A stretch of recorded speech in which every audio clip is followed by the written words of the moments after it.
Այս ֆավորիտները ովքեր են, ասում են վերջին օրերի դրությամբ, կարծես թե Սարիկ Մինասյանը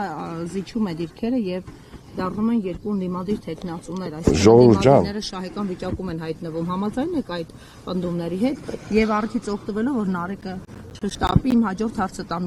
որպես թիմ ընտրություններ լուսաբանած լրագրող ասեմ, որ Գյումրին տարբերվում է մյուսներից, այստեղ այսօր ոստիկանական կուտակումներ, բերետավորներ, ագրեսիվ մրցավազք չկա մեքենաների,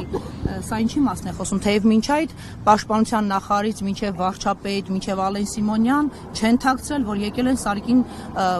շունչ տալու, հույս տալու, դուխ տալու։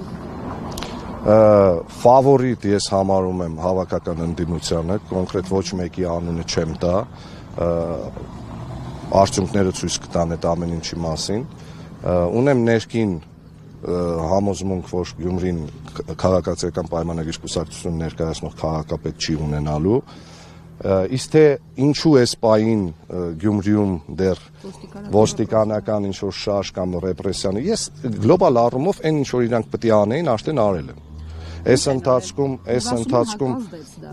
ընթացքում ինչ որ իրանք պետք է անեն, չեք տեսել, մարդկանց մոտից 6 հոգի մեկ կալանավորեցին, մարդ ունի տանից երկու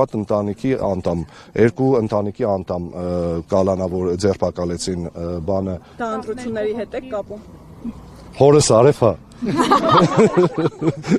Իսկ Ալեն Սիմոնյանի շտապել այստեղ բանավեճից հետո, հեռուստաբանավեճից հետո, ամբողջ ՔՊԱ-ական սերվիսը այստեղ էր, ասեմ, որ նրա վերջին միտինգը, այսինքն ՔՊԱ-ական տեխնացուի միտինգը, մենք որպես լուսաբանած լրագրող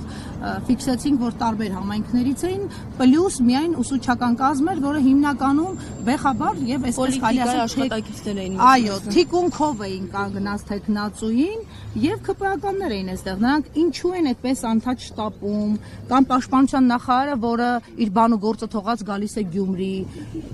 ինչ կասեք այս մասում, նրանք այդպիսի բարձր հեղինակություն են, որ կարող են իրենց հեղինակությամբ օգնել Սարիկին, թե հակառակը։ Կլինի մի բառով պատասխանեմ, ոչ։